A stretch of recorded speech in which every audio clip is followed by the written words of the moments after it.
ఆంధ్రప్రదేశ్ రాష్ట్ర పేద ముఖ్యమంత్రి జగన్మోహన్ రెడ్డి ఎలక్షన్ అఫిడవిట్ చూసిన తర్వాత కొన్ని వాస్తవాలు ఆంధ్రప్రదేశ్ రాష్ట్ర ప్రజలందరికీ వివరించే ప్రయత్నం చేద్దామని ముందుకు రావడం జరిగింది.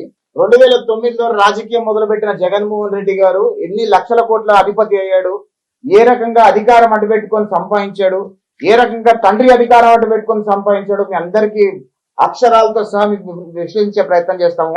జగన్మోహన్ రెడ్డి గారు 2009లో రాజకీయం మొదలుపెట్టినప్పుడు ఆయన ఆస్తి 72 కోట్ల రూపాయలు. అదేవిధంగా ఒక్క కేసు కూడా లేదు ఆయన మీద.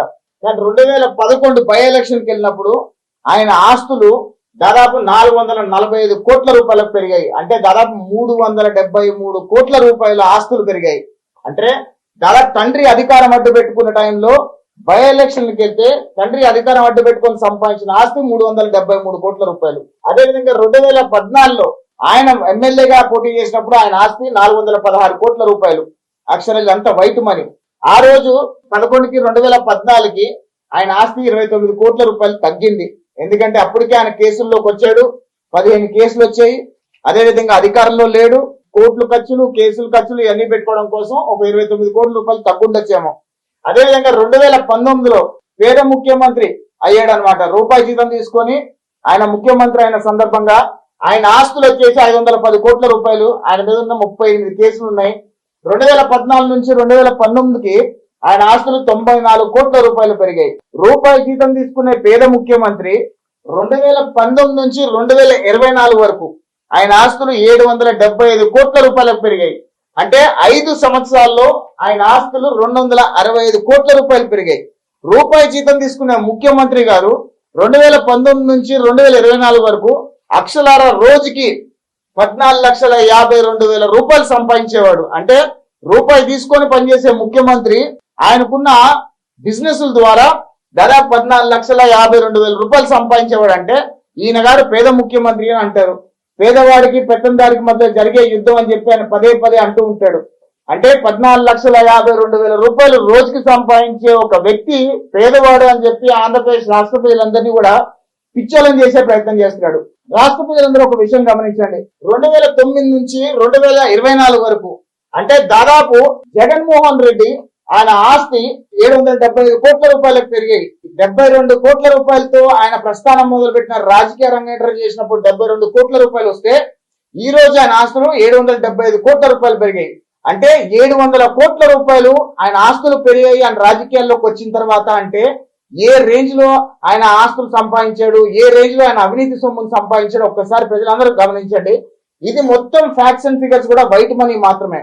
అంటే బ్లాక్ మనీ ఎన్ని లక్షల కోట్లు ఉంటాయో మీ అందరికి తెలిసే ఉండొచ్చు. ఆయన అధికారంలోకి వచ్చిన 2019 నుంచి 2024 వరకు ఆయన అధికారంలోకి వచ్చిన తర్వాత ఆంధ్రప్రదేశ్ రాష్ట్ర పరిస్థితి ఏంటి, రాష్ట్ర ఖజానాని ఏ రకంగా కొల్లగొట్టాడు, రాష్ట్రంలో వనరులు బాక్సైట్, లాటరైట్, టైటానియం, తోరియం, ఎర్రచందనము ఇవన్నీ కూడా ఏ రేంజ్ లో కొల్లగొట్టే ప్రయత్నం చేశాడో రాష్ట్ర ప్రజలందరూ ఒకసారి గమనించండి. వనరుల మీద డబ్బులు దొబ్బేశారు, అదేవిధంగా రాష్ట్ర ఖజానా మీద డబ్బులు దొబ్బేశారు. ఈరోజు ఆంధ్రప్రదేశ్ రాష్ట్ర ఒక్కొక్క పిల్లడి మీద, పుట్టిన బిడ్డ మీద కూడా 2.5 లక్షల రూపాయలు అప్పు తీసుకొచ్చి పెట్టాడు. అంటే ఆంధ్రప్రదేశ్ రాష్ట్రాన్ని ఏ రకంగా సమూలంగా సర్వనాశనం చేశాడు ఒక్క విషయం ఆలోచన చేయండి. జగన్మోహన్ రెడ్డి గారు 2019 ఆయన ముఖ్యమంత్రి అయ్యేటప్పుడు ఆంధ్రప్రదేశ్ రాష్ట్రం అప్పు అంటే ఉమ్మడి ఆంధ్రప్రదేశ్ లో వచ్చిన అప్పు, విడిపోయిన తర్వాత ఆంధ్రప్రదేశ్ రాష్ట్రానికి వచ్చిన అప్పు ఇవన్నీ కలుపుకొని 2,65,000 కోట్ల రూపాయలు మాత్రమే. కానీ ఈ రోజు 2024కి ఆంధ్రప్రదేశ్ రాష్ట్ర అప్పు అక్షరాల 10.5 లక్షల కోట్ల రూపాయలు. ఇది ఓన్లీ అప్పులు మాత్రమే. మళ్ళీ కార్పొరేషన్లకి ఇతర మీద తీసుకొచ్చిన అప్పులు ఏవి మాట్లాడట్లా. అంటే జగన్మోహన్ రెడ్డి గారు స్వచ్ఛంగా 7.5 లక్షల కోట్ల రూపాయలు అప్పు చేసి ఏ రేంజ్ లో ఆంధ్రప్రదేశ్ రాష్ట్రంలో 2.5 లక్షల కోట్ల రూపాయలు పేద ప్రజలకు పంచానని చెప్పుకునే పేద ముఖ్యమంత్రి దాదాపు 775 కోట్ల రూపాయల ఆస్తిపరుడు. ఏ రేంజ్ లో ఆంధ్రప్రదేశ్ రాష్ట్రంలో వనరులు కొల్లగొట్టి, ఖజానాను కొల్లగొట్టి ఏ రేంజ్ లో ఆంధ్రప్రదేశ్ రాష్ట్రాన్ని సర్వనాశనం చేశాడో ప్రతి ఒక్క ఆంధ్రప్రదేశ్ రాష్ట్ర పౌరుడు గమనించండి.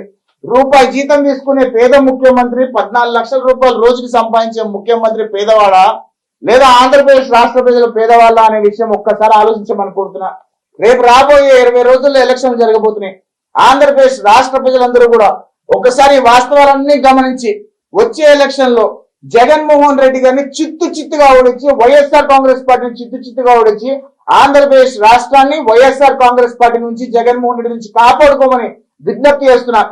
ఈ వాస్తవాలన్నీ ఆంధ్రప్రదేశ్ రాష్ట్ర ప్రజలందరూ గమనించాలి. ఇంత అవినీతి పరుడు ఈ రకంగా రాష్ట్రాన్ని రావణ కష్టంగా మార్చేసి రాష్ట్రానికి రూపాయి పెట్టుబడి తీసుకురాకుండా, రూపాయి సంపద సృష్టించకుండా, రాష్ట్రానికి ఒక ఉద్యోగం ఇవ్వకుండా ఏ రకంగా రాష్ట్రాన్ని సమూలంగా సర్వనాశనం చేసిన విషయం దయచేసి గమనించి వచ్చే ఎలక్షన్లలో వైఎస్ఆర్ కాంగ్రెస్ పార్టీ అభ్యర్థులందరినీ కూడా చిత్తుగా ఓడించి ఆంధ్రప్రదేశ్ రాష్ట్రాన్ని జగన్మోహన్ రెడ్డి నుంచి వైఎస్ఆర్ కాంగ్రెస్ పార్టీని కాపాడుకోమని విజ్ఞప్తి చేస్తున్నారు. జై హింద్.